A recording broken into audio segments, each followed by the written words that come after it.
নমস্কার বন্ধুরা, Bengali food আইডিয়াতে সকলকে স্বাগত। আজ তোমাদের সাথে অনুষ্ঠান বাড়ির মতো শুক্তো রেসিপি কিভাবে বাড়িতেই বানিয়ে নেওয়া যায় সেটাই তোমাদের সাথে শেয়ার করব, সিক্রেট মশলা সহ। কথা না বাড়িয়ে চলো রেসিপিটা শুরু করি।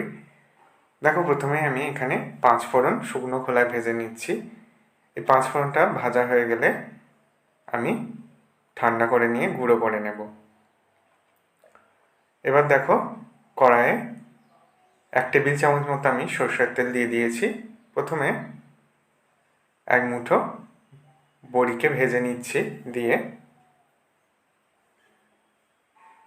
দেখো, বড়িগুলো লাল করে ভেজে তুলে নিচ্ছি। এবার ওই তেলেতেই নুন হলুদ মাখানো বেগুনগুলোকে দিয়ে ভেজে নেব। দেখো, বেগুনগুলো ভাজা হয়ে গেছে, তুলে নিচ্ছি। এবার ওই তেলেতেই আমি উচ্ছেগুলোকে দিয়ে দিয়েছি।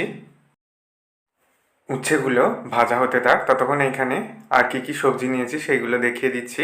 দেখো, এখানে গাজর, কাঁচকলা, রাঙালু, পেঁপে, আলু আর ডাঁটা নিয়েছি। শুক্তো তৈরি করার জন্য যে সবজিগুলো সাধারণত নেওয়া হয় সেগুলো নিয়েছি। এবং উচ্ছেগুলো ভাজা প্রায় হয়ে এসেছে। উচ্ছেগুলো ভাজা হয়ে গেছে, এবার তুলে নিলাম। এবার ওই তেলের মধ্যেই দিয়ে দিলাম অল্প একটু 5 ফোড়ন আর একটা শুকনো লঙ্কা দিয়ে দিলাম। ফোড়নটার একটু হালকা গন্ধ বেরিয়ে এলে আমি বাকি সবজিগুলোকে একসাথে দিয়ে দিয়েছি। এই সবজিগুলোকে একসাথে 4-5 মিনিট সময় নিয়ে ভালো করে নেড়ে চেড়ে ভেজে নিতে হবে। সবজিগুলো ভেজে নিয়ে 4-5 মিনিট তারপর আমি এখানে রাঁধুনি দিয়ে দিলাম 1 চামচ, আর অল্প একটু আদা পেস্ট দিয়ে দিয়েছি। আবারও সবজিগুলোর সাথে এই রাঁধুনি বাটা আর আদা পেস্টটাকে মিশিয়ে ভালো করে কষিয়ে নিচ্ছি 2 থেকে 3 মিনিট মতো। এবার হলুদ গুঁড়ো দিয়ে দিলাম ঝাল লঙ্কা গুঁড়ো। হলুদ আর লঙ্কা গুঁড়োটাকে ভালো করে মিশিয়ে নিচ্ছি। এবার এর মধ্যে সবজিগুলো সিদ্ধ হওয়ার জন্য 1.5 গ্লাস জল দিয়ে দিচ্ছি। 10 মিনিটের জন্য ঢেকে দিলাম। ফিরে এলাম 10 মিনিট পর। দেখো, সমস্ত সবজিগুলো সিদ্ধ হয়ে গেছে। আলু, তারপর গাজর, সমস্ত সবজিগুলো সিদ্ধ হয়ে গেছে। কাঁচকলা, রাঙালু। এরপর আমি হাফ বাটির মতো এর মধ্যে দুধ অ্যাড করলাম। শুক্তোতে একটু দুধ অ্যাড করলে দারুণ সুন্দর টেস্ট আসে। এবার দিয়ে দিচ্ছি স্বাদ অনুযায়ী লবণ। দিয়ে দিচ্ছি এর মধ্যে সর্ষে বাটা।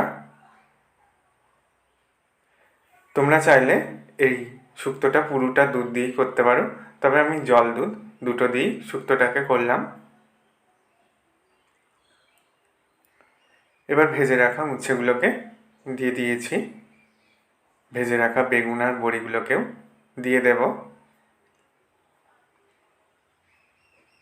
ভেজে রাখা বেগুন আর বড়িগুলোও দিয়ে দিয়েছি। এবার ভালো করে মিশিয়ে নিচ্ছি উচ্ছে, বেগুন আর বড়িগুলোকে। এইভাবে এটাকে 3-4 মিনিট রান্না করে নেব। দেখো, স্বাদ অনুযায়ী চিনি দিয়ে দিলাম আর দিয়ে দিচ্ছি 5 ফোড়নটা যে ভেজে রেখেছিলাম, সেটা গুঁড়ো করে রেখে দিয়েছিলাম, সেটা 1 চামচ মতো দিয়ে দিলাম। এইভাবে এটাকে 2 মিনিট রান্না করলেই শুক্তোটা রেডি হয়ে যাবে। গ্যাসের ফ্লেম অফ করে নিয়েছি। দেখো, অনুষ্ঠান বাড়ির মতো শুক্তো একদম পারফেক্টভাবে রেডি হয়ে গেছে। আশা করি আজকে আমার এই শুক্তো রেসিপি তোমাদেরও ভালো লাগবে। ভালো লাগলে বন্ধুদের মধ্যে অনেক শেয়ার করো, লাইক কমেন্ট করতে ভুলো না। চ্যানেলটা সাবস্ক্রাইব করে রাখার রিকোয়েস্ট হলো। সকলে সাবধানে সুস্থ থেকো। ধন্যবাদ।